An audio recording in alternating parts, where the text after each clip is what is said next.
Our next case is People versus Warner. This is a mini oral argument on the application, 15 minutes per side and 5 minutes for amicus, the Innocence Project.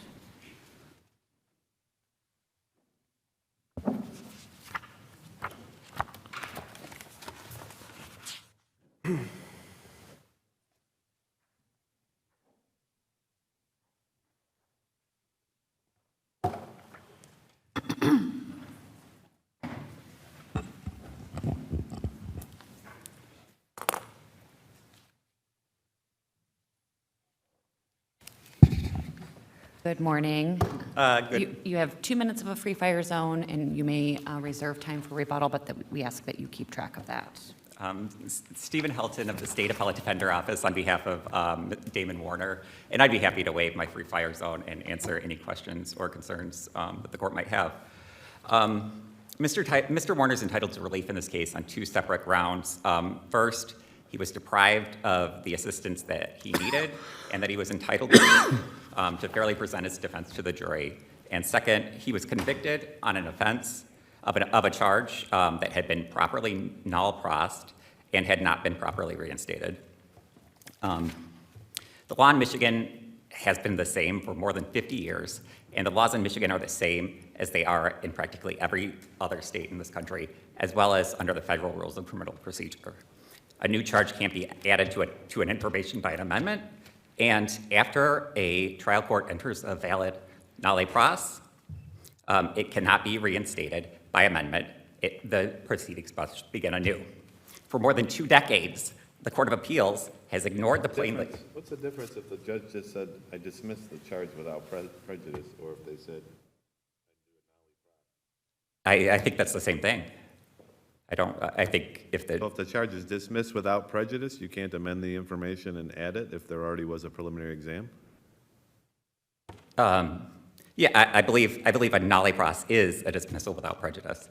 And so the law has been what the court has said it is and what the legislature intended, which is to restart the prosecution anew, which is required because it, first of all, ensures that defendants receive all of the protections, procedural protections that they're entitled to at the initiation of a prosecution.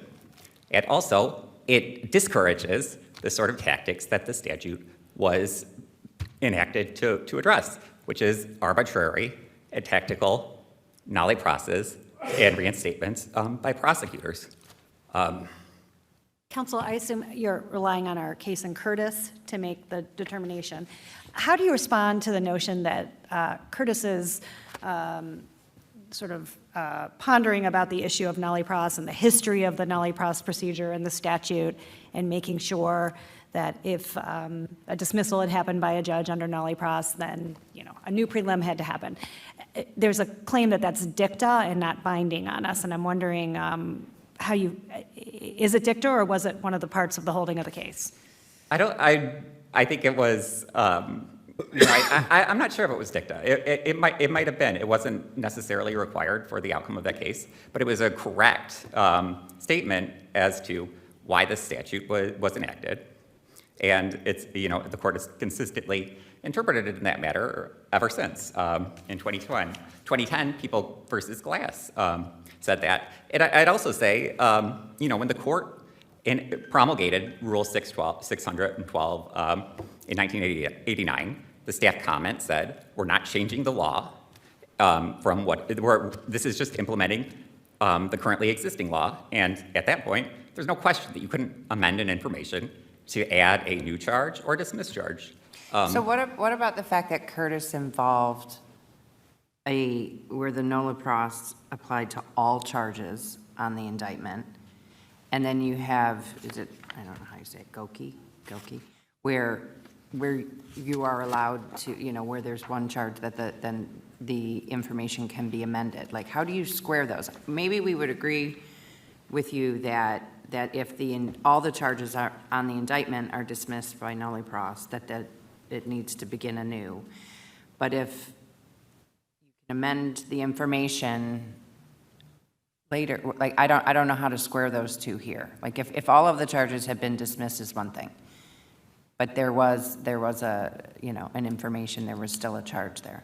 Sure. Yeah, I mean, Goki was very specific. It said, our holding is that, quote, the prosecution may seek review of the magistrate's findings under these circumstances by filing a motion to amend.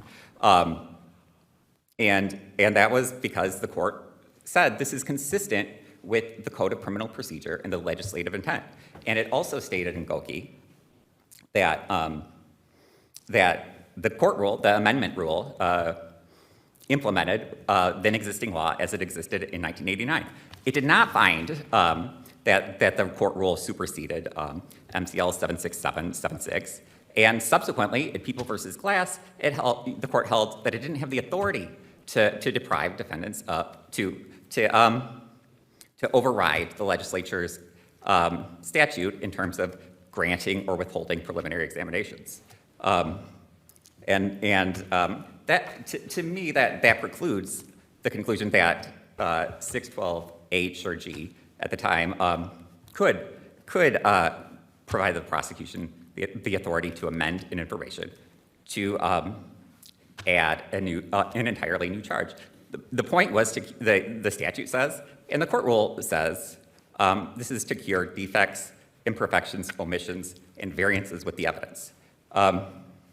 If the only barrier to amending the information is prejudice or unfair surprise, then the prosecution only really needs to seek bind over on a single charge and then can request that the information be amended to add additional charges that had nothing to do with the preliminary examination. What do we do with the fact that your client received actually a preliminary exam on this charge at one point, and I get that it might have been different otherwise, but then he was convicted of the charge beyond a reasonable doubt?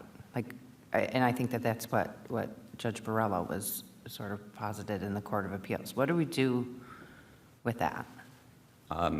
Well, I mean, I think the court can assume that Mr.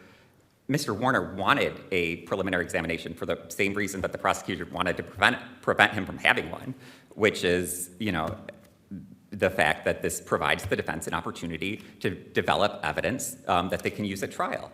And at that point, 2 years had passed since the first trial. The prosecutor had represented to the trial court that it was not in the interest of justice to prosecute this case.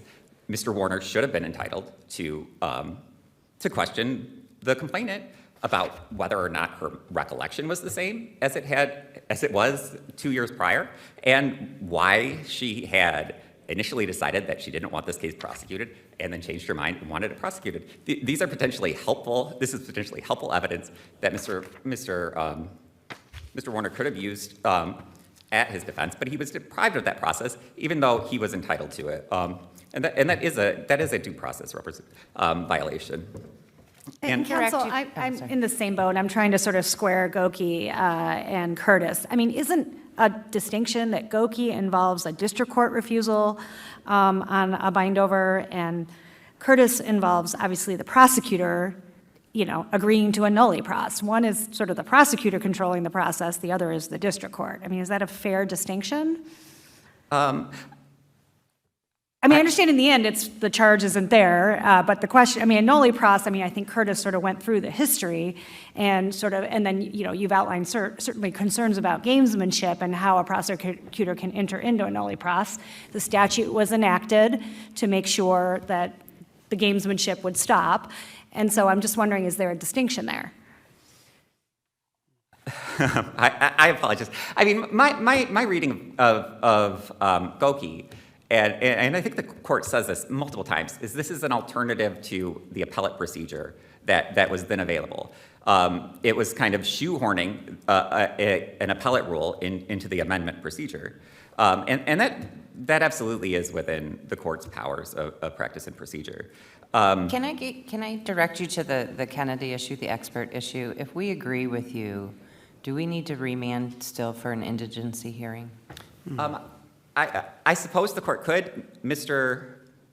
Warner's counsel represented he was indigent, and then at the motion hearing agreed to an indigency hearing, which the trial court requested, and also filed a motion to remand in the Court of Appeals to establish his indigence.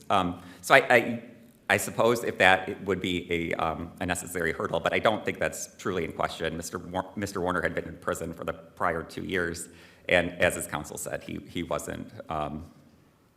He hadn't paid him more than $450. And I guess just moving on to the expert issue very briefly. The court should make clear that the standard in Kennedy is to be applied by the trial court based on what the trial court knew at the time the motion was filed, and not by the Court of Appeals based on the evidence presented at the trial in which the defendant was denied access to the expert he requested. And that the Court of Appeals interpretation of Kennedy as making it more difficult for indigent defendants to obtain experts than it had been under the statute is wrong and contrary to the intent and the plain language of the rule. The Court of Appeals has issued three published opinions dealing with the denial of an indigent defendant's motion for expert witnesses, and each of those has conflated the reasonable probability that denial of access to an expert will result in a fundamentally unfair trial with the standard for establishing denial of the right to present a complete defense. These are not the same thing. The unfairness that Ake was speaking about and that Kennedy is speaking about is the unfairness. A criminal trial is fundamentally unfair if the state proceeds against an indigent defendant without making certain that he has access to the raw materials integral in the building of an effective defense. Being able to submit argument unsupported by evidence and being able to question adverse witnesses about a subject that they undermine doesn't provide a defendant the tools they need to fairly compete. And so I would like to reserve the rest of my time, and thank you.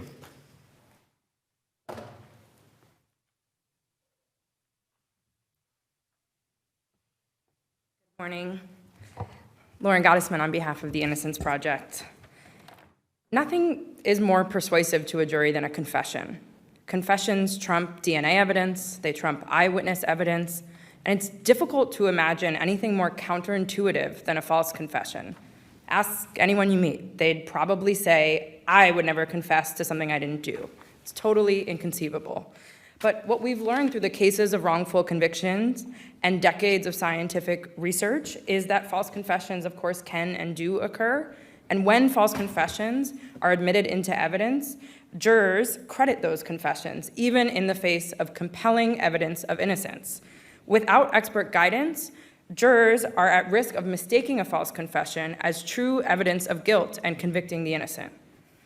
Here, the trial court denied Mr. Warner funding for a false confession expert, improperly finding that this court's ruling in Kowalski is a per se ban on false confession expert testimony. This case, therefore, presents an important opportunity for this court to issue necessary guidance in two ways. First, to reaffirm what Kowalski did and did not hold, and second, to clarify the circumstances under which false confession expert testimony is admissible. So first, although the Kowalski court, of course, upheld the trial court's preclusion of the false confession expert in that case, based on appropriate deference to the trial court's findings based on that record, the Kowalski court never wavered in its holding that when relevant, false confession expert testimony is admissible and important to help jurors come to an intelligent decision. And that's because false confessions are so counterintuitive. And even more so than in Kowalski, than when Kowalski was decided, today we know just how clear it is how counterintuitive false confessions are. In fact, the idea that innocent people would confess, especially to violent or serious crime, is so counterintuitive that 22% of all innocent people who confessed and were later proven innocent with DNA testing had exculpatory DNA testing presented at their trial and were nonetheless wrongfully convicted. And many of those false confessions were to rape and murder, cases where DNA testing and exculpatory evidence is quite probative. And still, that wasn't enough. And that is the power of a confession. Even confessions that contradict reliable, probative, exculpatory evidence of innocence still have significant power to persuade a jury wrongfully of an innocent person's guilt. And of course, today, the confessions that come before modern juries are not the product of violence or torture or more obviously coercive tactics. Gone are the days of the third degree, thankfully. Instead, today, most interrogations that produce confessions involve subtle tactics that may appear harmless to a layperson. But in fact, some of these have dangerously coercive power. Take, for example, the false evidence ploy, and I noted this yesterday, false evidence ploy being the tactic of police lying to a suspect about evidence that incriminates them. Experts overwhelmingly agree that the false evidence ploy is just as dangerous as threats, explicit promises, and even physical torture. But without an expert to explain how powerful that tactic is, the average juror would likely underestimate, if not entirely overlook, the coercion involved when police, often without so much as raising their voice, claim to have evidence that does not exist. And most of the proven false confession cases in the wrongful conviction databases contain not just simple statements of, well, I did it, but rather they contain detailed motive stories, remorse statements, and often detailed facts about the crime, usually inadvertently fed to the innocent suspect by an officer. And such false confessions then have the appearance of corroboration by other evidence in the case and are even more difficult to be detected by jurors without expert guidance. So for these reasons, we're asking the court to reaffirm a central holding of Kowalski, namely that the phenomenon of false confession is beyond the ken of the average juror and thus admissible if the proffered testimony meets the other dictates of Rule 702. And further, in addition, we're asking the court to hold that when any generally accepted risk factor for false confession is implicated in a case, and if it's proffered by a qualified expert, then the rest of the dictates of 702 are met. And in the decades since Kowalski, it's become abundantly clear that the scientific study of false confessions is grounded in reliably established, peer-reviewed, and tested research, and that there's overwhelming expert consensus and therefore general acceptance on the risk factors. So as over half of our nation's states and many federal courts have found, expert testimony is sufficiently reliable. Expert testimony on false confessions is sufficiently reliable to be admissible in the relevant case. And I see my time's running out, but I would just ask the court to take, for example, the Utah Supreme Court's ruling in People v. Perea. It's cited in our brief and is quite instructive. We're asking the court to issue a ruling similar in that case, which the Perea court looked to the laboratory-based studies that have identified factors that increase the likelihood of false confession, things like sleep deprivation and the false evidence ploy, and held that, quote, when such indicia are present, a defendant should be allowed to present expert testimony on the subject. To hold otherwise risks that some juries will be prevented from hearing from reliable experts when indicia of false confession are in fact present, and those juries may, as juries have repeatedly in the past, convict the innocent. And unless there's questions, I'll just thank the court again for allowing the Innocence Project to participate. Thank you.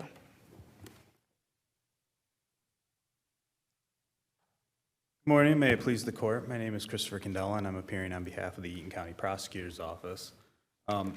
In regards to the first issue of amending the felony information to reinstate the CSC1 count after the filing of a nollie pros,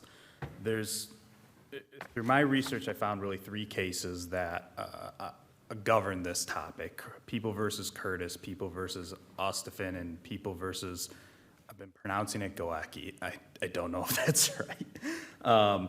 And as I read those cases, the rule that I really pulled from them is that where a reinstated charge would cause an unfair surprise or prejudice, then that charge proceeds again in district court. But if the reinstatement doesn't cause, the reinstatement itself is not unfair or surprising to the defense, then that amendment can happen in the circuit court and the case can proceed forward as it did in this case. And I think that's clear in Curtis. The court doesn't differentiate between a nollie pros of the entire information and a nollie pros of individual counts. In Ostafin, they do. They make it clear that in that case, I believe they refer to the defendant as basically a free man who had no charges against him and was brought back into circuit court. And then, of course, Goecki is the case that gives us the rule that where a district court judge or magistrate dismisses one count or binds over only on one count and not the other, that you can then amend in circuit court to bring back that other charge if the facts are sufficient. And with that, I think it's important to note that defense counsel made an argument that if the case is that you can just amend an information based on the lack of surprise or prejudice under the premises in Goecki, then the prosecution would just charge one count, proceed to prelim, and then get to circuit court and just amend to add a bunch of other counts. And that is not allowed. People versus Jones, 257 Mishap 1, it's a 2002 case. 2002 case says that where you amend to add a completely brand new charge, it goes back to district court and you get that. What do you make of your brother counsel's argument that Goecki, or however we say it, really was, because it was district to circuit, it was really sort of shoehorning the appellate, the appeal by leave as opposed to by right, sort of shoehorning the appellate rule into, and that's why it came out that way. I think that it really comes down to a judicial economy question, and that, certainly there is that option of, to go through the appeals process, you probably end up with the same result, where this way the case continues, you have an information that's continuing into circuit court with one count, and rather than bifurcating the case or having to do an interlocutory appeal on one count, you now can continue the entire case as a whole in circuit court. And that's what makes sense in this case, where you have two counts, right? You have your information in circuit court with the CSC 2 count, proper jurisdiction over that information, and then the people want to move to amend to add in that CSC 1 count. Well, but it's a little bit different, because if you're reviewing and allowing the amendment in circuit court as sort of a substitute for the appeal, right? Like the appeal is you're reviewing the record of why the charge was dismissed or the lack of evidence or whatever it may be. But a noli pros is maybe different, right? I mean, it's why was it just, it was a decision by the prosecutor to dismiss it. Why is that not a distinction with Goecki that matters? So I think that is a distinction, in that the dismissal is happening in Goecki from the court versus a noli pros obviously coming from the prosecutor. But I think the noli pros itself, it gets you to the same conclusion, the dismissal, but from a different avenue, right? It's coming from the prosecutor, and I think what you're looking at, as I see it, is, does the reinstatement, not the noli pros, but does the reinstatement unfairly surprise or prejudice the defendant? And the reason, I think, as you read through those cases, Curtis and Ostafin, the reason for that rule is to prevent that sort of piecemeal sort of prosecution where a case is dismissed and then reinstated and brought immediately to trial, and the defendant is surprised by that. Where when you're coming from a prelim, going up to circuit court, you know that you're proceeding to trial, and that's a motion that's happening well before, it's probably happening at the next status conference, or you're sending out notice that you're bringing that motion to reinstate. So that's eliminating that surprise or prejudice. It's not happening, the reinstatement's not happening and immediately proceeding to trial. And I think that's the idea of the rules, as I understand them coming out of Curtis and Ostafin, and even Goecki, or Goecki for that matter, is that it allows the people to effectively pursue their interest in pursuing criminal prosecution and bringing cases to trial quickly for victims, while also making sure that defendants are not being deprived of their rights to a preliminary examination, or being deprived of their rights to have counsel that can prepare adequately, that they can prepare that trial. So I think that rule, it's the clearest rule for judicial economy. It's the clearest rule that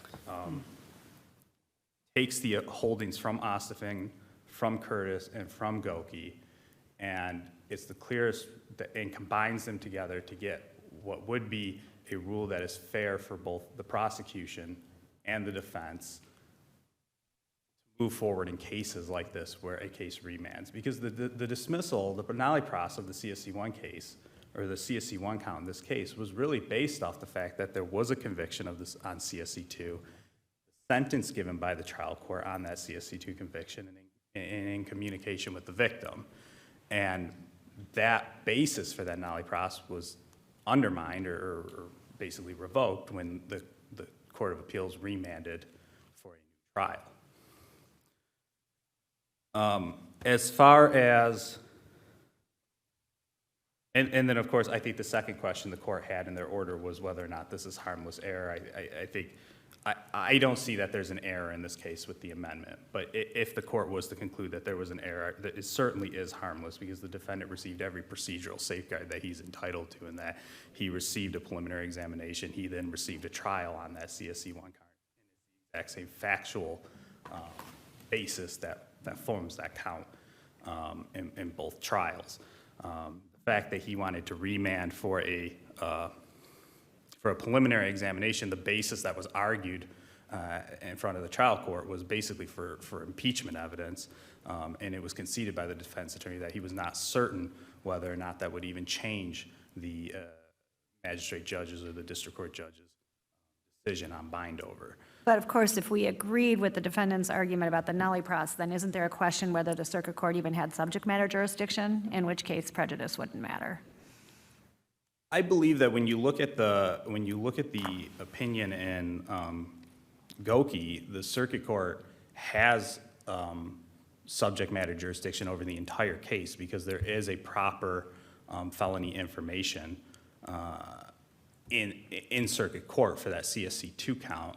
And when you look at Goki, it says that when the information or the case is sent up to the circuit court gets jurisdiction over the entire case. And that's why they're able to then have that hearing and amend to include in the other count if you know, the burden and are successful on that motion.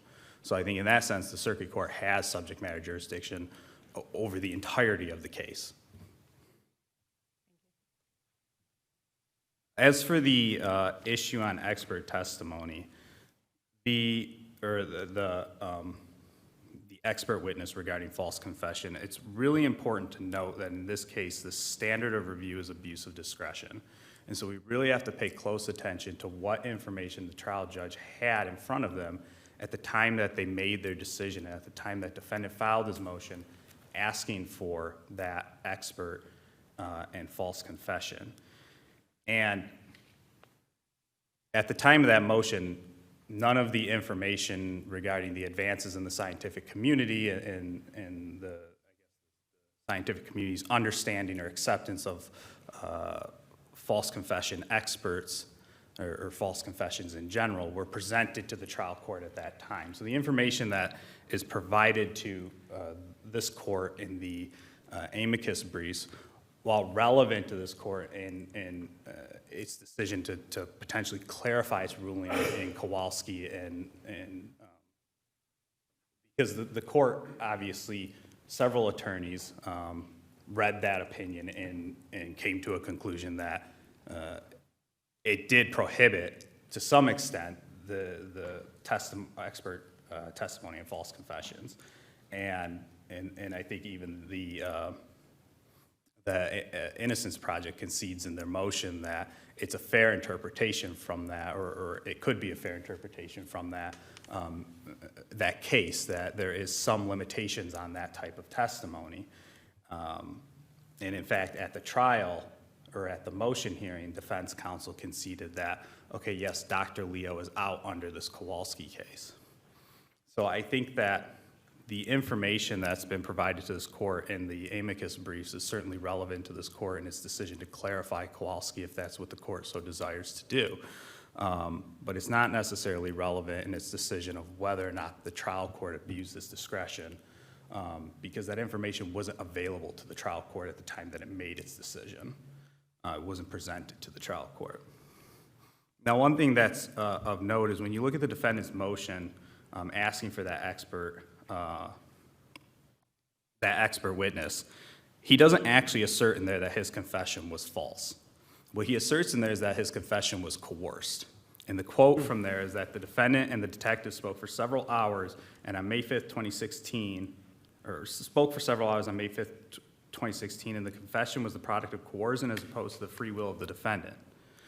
Now, the voluntariness of a statement is different than the veracity of a statement. Voluntariness of a statement is a legal question for a court to decide at a Walker hearing, and the defense counsel never asked for a Walker hearing, and I don't believe there's ever been a claim of ineffective assistance of counsel to that effect in this case.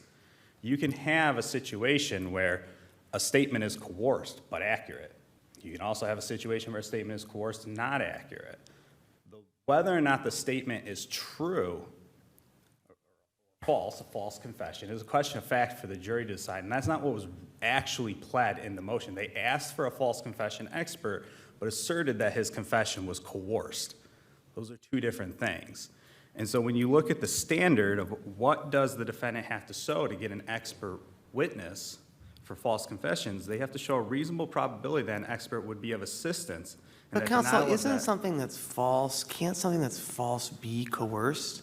Certainly. Isn't that kind of the essence of what they're saying, that because there was coercion, it resulted in a false confession? It just sounds like the two, one follows another, doesn't it? I think you could certainly be coerced into making a false confession. Which is kind of what they're arguing, right? I think the question of whether or not your statement is coerced is legally a different question than whether or not it's false. But wouldn't the coercion lead to the false statement? It You wouldn't could. give a false statement unless there was coercion. Are you saying they didn't articulate that to be their theory? Correct. I don't think that was properly articulated to the court, because you could voluntarily give a confession that's false. Doesn't it follow if you say, I want an expert in false confessions, and the reason why I think that is because he was coerced? I mean, isn't that, they made the loop there? Like, I think that that's probably what they were trying to argue, but I don't know that that was exactly clear in their motion. But I think that's probably what the argument was that they were trying to get to in the trial court. But at the end of the day, when you look at what was presented to the trial court, they asked for Dr. Leo, who was the same doctor that was the doctor in Kowalski. In Kowalski, this court determined that his methodologies were not reliable at that time. Nothing was provided to the trial court in this case to suggest that his methodologies had changed or had developed or had become more reliable. So I don't think it's outside of the principled outcomes for the court to conclude that you've given me nothing to show that his methodologies are any different than they were when the Kowalski decision was decided, and so his testimony is out. And when you look at his, halfway through the motion hearing, defense counsel tried to pivot Dr. Cutler. He asked for Dr. Cutler as well, and orally motioned for Dr. Cutler to be used to testify to the psychological attributes of the defendant and whether or not he would be more likely to give a false confession. But that wasn't pled in the motion, and that was the trial court specifically said in her ruling, and that's in the transcript, that I'm going to hold you to what was pled in your motion. And defense counsel could have, filed a subsequent motion asking for Dr. Cutler to testify to those psychological attributes. And for reasons that are unknown to me, it was decided not to.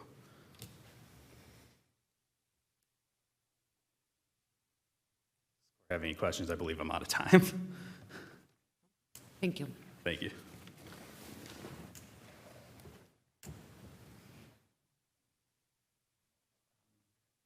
Thank you. And just very briefly, regarding the people's argument that a nolle pros charge can be reinstated in the absence of unfair prejudice or surprise, if that was the only barrier, there would never be the need to begin proceedings anew, because the prosecutor could just send the defendant a letter in the mail a year before the scheduled trial saying, hey, we're charging you with this offense that you've already had a preliminary examination on. That's not the rule. if the court were to interpret 6112H as providing that an offense can be added to the information absent unfair surprise or prejudice, then I think sub G would be superfluous, which says a defendant can only receive relief if there's prejudice or unfair surprise, so it would become circular. And also, People versus Martin, which was a 2008 decision by this court, rejected this theory entirely. In that case, just the defendant was convicted of an offense he wasn't charged with, but it was a predicate offense of a compound offense. And Justice Corrigan, in her dissent, said, this error is harmless because the prosecutor could amend the information even after the trial to add that offense. There would be no unfair surprise and no prejudice because the defendant knew he was defending against this charge, since it was a predicate for the compound offense he was actually on trial with. The court rejected it, and its harmless error analysis was pretty simple. We don't think it's likely that the defendant would have been convicted of this offense if the judge had not erroneously instructed the jury that it could convict him of that offense. The same principles applicable here, and for that reason it should be objected. And just briefly on the expert issue, Dr. Leo is one of the leading false confession experts in the country. This court didn't hold that his opinions were based on unreliable information. It held that the trial court hadn't abused its discretion in that case 20 years ago in finding that the testimony was inadmissible on that grounds. We don't know what studies he was going to rely on in this opinion, and Kennedy says you can't require a defendant to present that evidence to a trial court in order to secure expert funding because in many cases the defendant won't have the ability to provide it without funds to obtain it, and he was denied those funds here. So we could read the record as saying that defense counsel essentially conceded that Dr. Leo was out. Should that be viewed in the lens of, we didn't have the information of what he would testify to really make that concession? I don't read the transcript in that way.